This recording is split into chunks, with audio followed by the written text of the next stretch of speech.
Installez-vous, un canapé chacun, ça vous ira. On est bien, hein, c'est une discussion au coin du feu, un peu comme à la maison.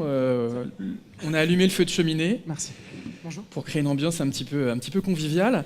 Alors, j'imagine que tout le monde connaît vos entreprises, mais Antoine, on va peut-être prendre quelques instants pour mieux connaître Le Bon Coin. Est-ce que je peux parler de multinationale, de proximité? C'est ça un petit peu l'ADN de votre entreprise? Bonjour à tous. Alors, je ne sais pas si on peut parler d'une multinationale. On appartient en effet à une entreprise norvégienne, un groupe de presse, de médias en Norvège. Mais clairement, le Bon Coin, c'est une histoire française, puisque ça fait 10 ans qu'on est sur le marché français et que les décisions sont prises sur la France, que le concept a été complètement modifié et installé sur la France, et puis les développements ont lieu en France. Voilà, donc, et puis on paye nos impôts en France aussi. Voilà, donc, j'ai l'impression je me sens bien français. Ouais. Très bien. En tout cas, votre métier, hein, c'est de faire effectivement de la petite annonce de proximité. Hein. Il y a une dimension hyper locale dans Le Bon Coin. Oui, l'ADN du Bon Coin, c'est de faciliter tous les échanges au quotidien des Français, alors dans l'immobilier, dans l'automobile, dans tout ce qui est bien de consommation, mais aussi dans l'emploi maintenant. Donc notre ADN a bougé un petit peu les dernières années, puisque au fil du temps, on est de moins en moins appelé à un site de petites annonces et de transactions, et on commence à parler de nous comme un média, puisqu'on est utilisé aussi sur d'autres univers. Donc c'est vrai, une trajectoire assez importante, et avec un virage mobile qu'on prend depuis 2 ans maintenant. On va y venir dans un instant, et on est avec Alexis Bonillo. Bonjour, hein, un des fondateurs de Zenly. Comment est-ce qu'on peut présenter votre entreprise, votre application? C'est un service pour géolocaliser ses amis live, hein, c'est ça qu'il y a sur votre site? Exactement. Zenly, c'est une application pour partager sa position avec ses amis, les retrouver facilement et passer du mobile à la vraie vie pour passer des bons moments avec ses copains. Et vous avez fait la une de plusieurs journaux ces dernières semaines avec une levée de fonds significative, hein, plus de 20 millions de dollars, je crois, je dis pas de bêtises. On a levé plus de 30 millions en 6 mois, dont 22,5 millions avec un fonds américain qui s'appelle Benchmark, qui sont les investisseurs historiques de Snapchat, Twitter, et qui ont revendu Instagram à Facebook. Donc spécialisé mobile consumer sur la verticale sociale. Et pourquoi ils ont mis autant d'argent sur votre entreprise? Qu'est-ce qu'il y a de si original dans votre technologie? Je pense que déjà le partage de position, c'est un peu un Eldorado sur mobile depuis pas mal d'années. Ça a démarré en 2008 avec Google Latitude, qui vous proposait de partager votre position avec vos proches, avec une latence de 15 minutes et une précision qui n'était pas la meilleure. Derrière, vous avez eu Foursquare avec du check-in, Gowalla, check-in à caractère social. Tout le monde a essayé de se lancer sur cette quête du Graal. Le problème, c'est que pour limiter l'impact sur la batterie, soit vous dégradiez la précision, soit le temps réel, la fréquence d'envoi des positions. Nous, on a passé 4 ans avec une équipe de passionnés et d'acharnés, enfermés dans une cave du Sentier, à créer des algorithmes de géoloc. On est 2 fondateurs marketeux, pas du tout techniques. Du coup, on a dû s'entourer des meilleurs, et on est allé chercher notre CTO chez Apple à Cupertino. Et en fait, on n'a rien lâché pendant 4 ans, là où tout le monde s'est positionné sur du marketing et du produit. Nous, on s'est positionné sur de la techno. Et maintenant du produit et du marketing. Et vous avez donc réglé ce problème et de la latence et de la précision? Exactement, on a sorti une première application qui s'appelait Alertus. En 2011, en fait, quand on a lancé cette start-up, on a fait ce que tout bon étudiant sorti du marketing aurait fait, une étude de marché. Et cette étude de marché nous a appris que le terme géolocalisation était extrêmement polarisant. Il faisait peur à 50% de la population. Pourquoi? Parce qu'on a tous dans notre imaginaire MacGyver qui traque les méchants, voire même traquer sa femme, donc toute cette dimension négative du partage de position. Du coup, on s'est rattrapé sur les 2 verticales acceptables, la famille et la sécurité. On a sorti Alertus en 2013 en pensant que notre challenge, ça allait être l'évangélisation du partage de position. Et au contraire, le problème, c'était la rétention à cause de l'impact sur la batterie. Du coup, on s'est enfermé, on a craqué cette techno en 2 ans. Et on s'est retourné sur le marché. On a vu que Facebook avait lancé du check-in, avait racheté 2 boîtes sur du partage de position en continu. Uber et Waze avaient sorti une fonctionnalité d'ETA pour partager sa position aussi en temps réel pendant une période limitée. On s'est dit, ça y est, notre vision de départ, qui est d'attaquer cette commodité du partage de position, ces communications qu'on fait tous 6 à 8 fois par jour autour du « t'es où, tu fais quoi, t'arrives dans combien de temps ?» vont pouvoir être réglés avec une application en tâche de fond. Et les performances, du coup, elles sont de quel ordre? Les performances, on est en dessous de la seconde en termes de positionnement, et on est au mètre près en ville. Très bien. Antoine, en quoi le mobile a changé Le Bon Coin? Je crois qu'aujourd'hui, la majorité de votre audience se fait sur ce type d'écran. Qu'est-ce que ça a bouleversé dans votre organisation, dans votre vision du online? Aujourd'hui, on a à peu près 2 tiers de notre audience qui se fait sur mobile. Donc, La bascule a eu lieu l'année dernière, à peu près? la bascule a eu lieu il y a à peu près 2 ans. Et on n'était vraiment pas prêt à l'époque à prendre ce virage, parce que l'accélération était tellement forte qu'en gros, le mobile gagnait 1 point par mois. Et même sur les dernières semaines avant qu'on bascule, c'était 1 point toutes les 2 semaines. Donc il y avait une espèce d'accélération très très forte.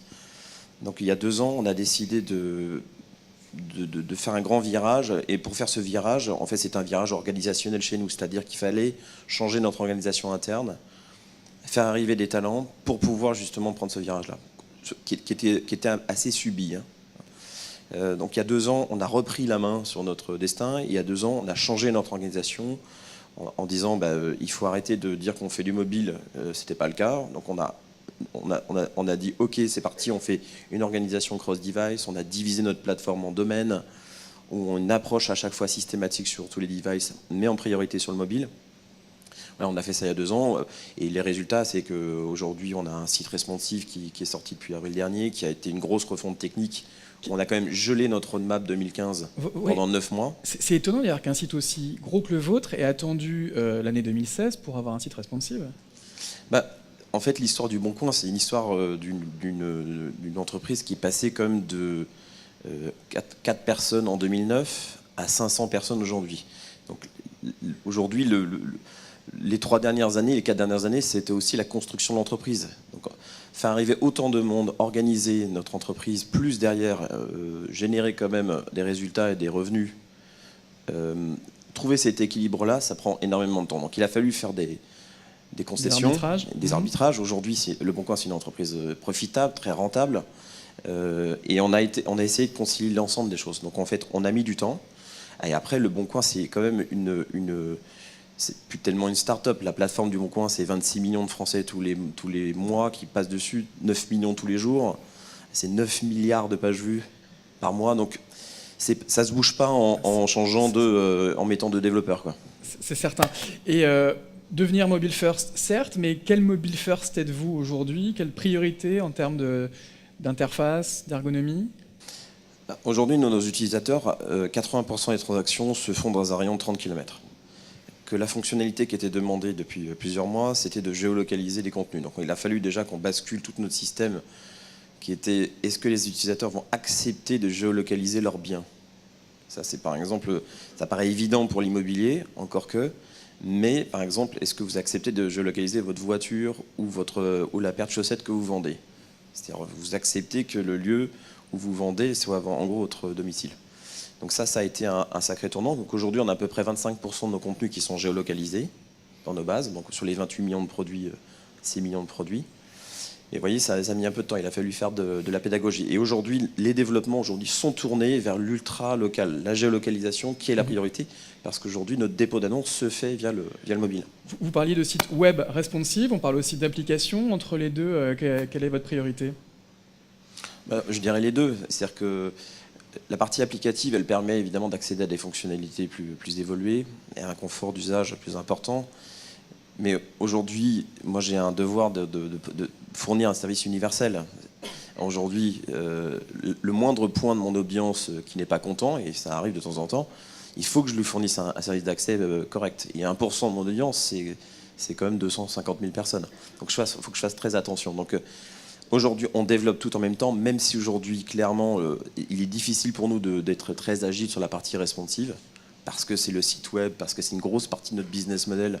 Donc on a un petit peu de lourdeur. Sur la partie application, on est beaucoup plus agile.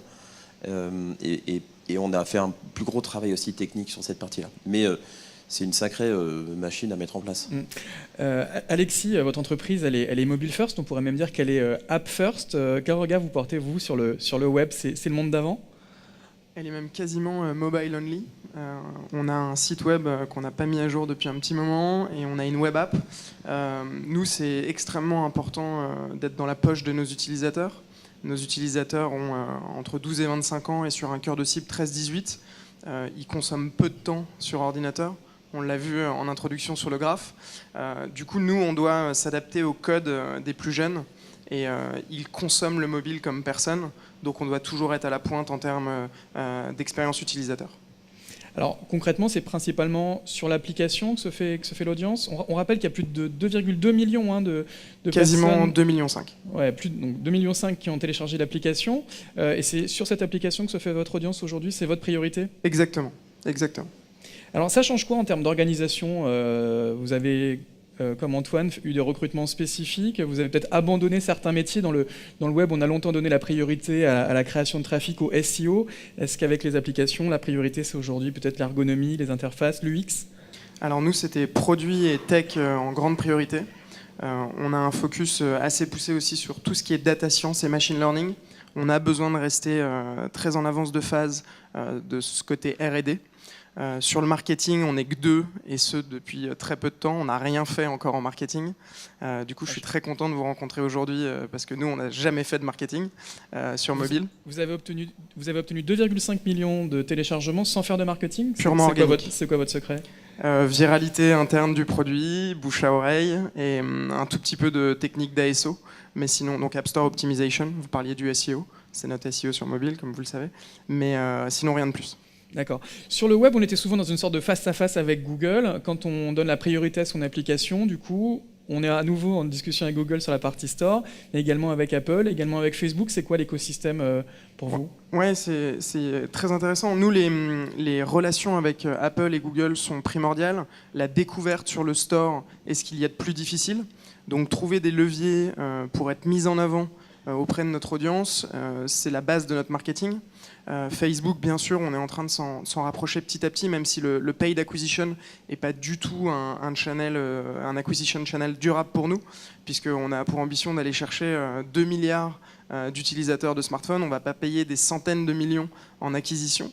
Mais l'important, c'est quand même de se rapprocher d'eux. Maintenant, on essaye aussi de se rapprocher d'autres acteurs d'un milieu un peu plus traditionnel, les opérateurs téléphoniques et les constructeurs de smartphones, pour essayer d'être préinstallés. Ah oui. Et quel est l'accueil ? Extrêmement chaleureux, puisqu'en fait, on améliore l'expérience utilisateur de leurs utilisateurs et de leurs clients. Antoine, le thème de la journée, c'est en quoi le mobile change le monde. Vous, à votre niveau, comment vous percevez l'arrivée du mobile, notamment auprès de ces nouvelles générations X ou Z ? Est-ce que leur rapport à l'écran a changé ? Est-ce que leur rapport aux images, au temps, à la donnée est en train d'évoluer ? Oui, clairement, ça, je pense qu'on est tous d'accord, c'est le challenge que nous, on est en train d'affronter. En plus, nous, notre usage, il est très porté sur la consommation. Donc, en fait, c'est toujours une préoccupation pour nous que dès que les jeunes générations arrivent en tant que consommateurs et se tournent vers une consommation comme l'immobilier automobile, qui pense bien au bon coin. Donc, il y a une vraie révolution interne qui est en train d'être prise sur ça, et ça nous a poussé notamment à réfléchir sur des fonctionnalités qui sont évidentes pour ces générations-là. Par exemple, on va lancer un service de messagerie parce qu'aujourd'hui, ces générations-là ont l'habitude de développer une relation immédiate et instantanée. C'est un scoop, ça, ou pas, que vous allez lancer un service de messagerie ? Vous allez donc techniquement... On en a déjà parlé en début d'année. Vous allez concurrencer les messengers et autres messageries mobiles ? Oui, mais très tourné vers la transaction. C'est-à-dire que l'objectif, c'est de garder nos utilisateurs, acheteurs et vendeurs dans l'application. Et on attend, aujourd'hui, les simulations qu'on a faites et les premiers tests qui ont été faits, on attend 3 à 5 millions de messages par jour. Ce qui ferait de vous la deuxième messagerie du marché ? Probablement sur le podium, ouais. Parce que c'est évident qu'aujourd'hui, le Bon Coin, si vous voulez... aujourd'hui, on n'a pas de moyens de paiement. D'accord ? Donc, si vous voulez, l'efficacité, elle est jugée sur la rapidité et l'instantanéité de la mise en relation. Aujourd'hui, le mail et le SMS ont un peu vécu sur cette partie-là. Il faut qu'on soit plus actif. Offrir un service de messagerie, ça permet d'avoir une récurrence d'usage et une accélération de l'usage à travers le mobile. Et puis derrière aussi, ça permet de fournir aussi des informations des datas sur la transaction, ça permet aussi de géolocaliser les gens. Voilà. Donc ça a beaucoup d'implications derrière sur notre business model qui est quand même très tourné vers la publicité. On parle beaucoup de marketing conversationnel, de commerce conversationnel. Pour vous, ce type d'interface, c'est ce qu'attendent les consommateurs de demain? Oui, on a même un peu tardé. Hein. C'est-à-dire que c'est un service qui est demandé déjà depuis des mois. Parce qu'aujourd'hui, on sait qu'une partie de nos utilisateurs non négligeables basculent leur conversation ensuite derrière sur WhatsApp et Facebook. Est-ce que le Boncoin peut accepter ça? Non, plus maintenant. Parce qu'aujourd'hui, notre business model, il est tourné vers la publicité. Il est donc tourné vers un usage récurrent et dans l'application. Il est tourné aussi vers la data, sur l'intelligence qu'on va fournir à nos utilisateurs. Il est donc important de les garder dans notre univers tout en respectant leur vie privée. On parle beaucoup de plateformisation des applications de messagerie, des chatbots. On voit ce que fait WeChat en Asie, évidemment Messenger en Europe. Le Boncoin sera aussi une grande plateforme, au moins pour le marché français? La question, c'est... tout le monde rêve un peu des données du Boncoin.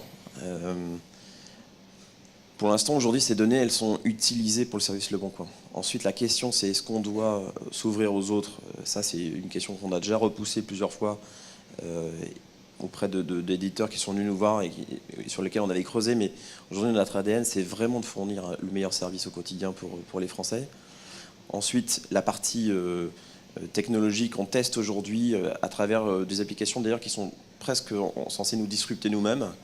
On teste des technologies derrière pour voir justement les indicateurs et évaluer s'il y a un risque qu'il y ait un service de disruption qui vienne disrupter le Bon Coin.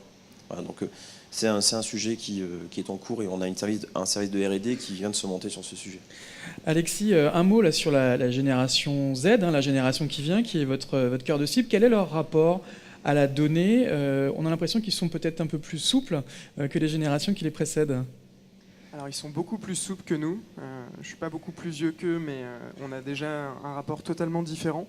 C'est une population qui a grandi avec Facebook, Instagram, Snapchat et tous ces réseaux sociaux en partage public par défaut. Du coup, la dimension de la vie privée est totalement différente.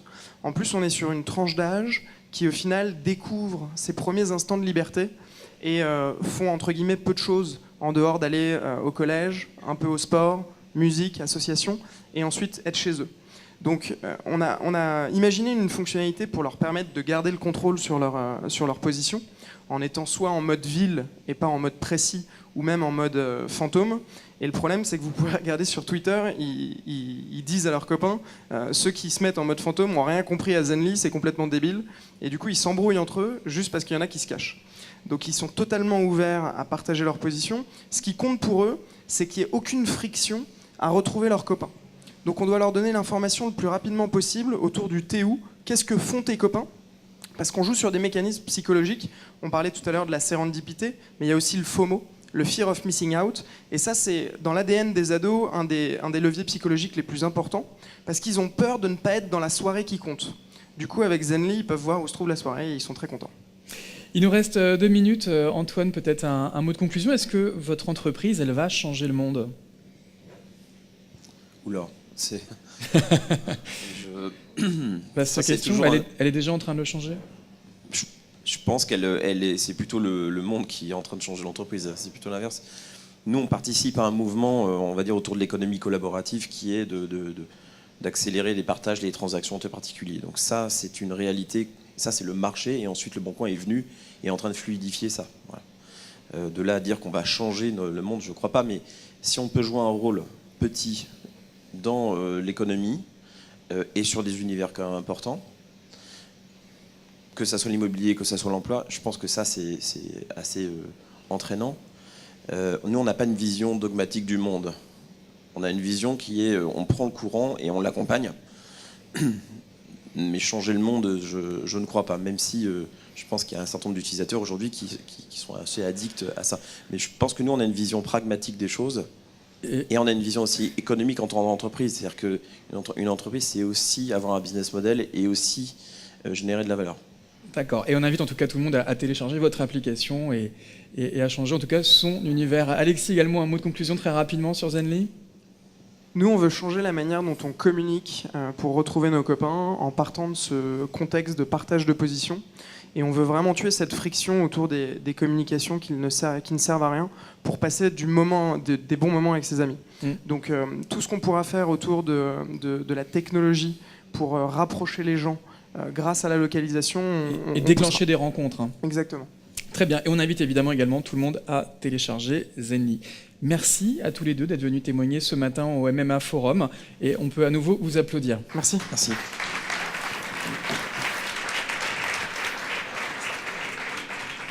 Merci Antoine.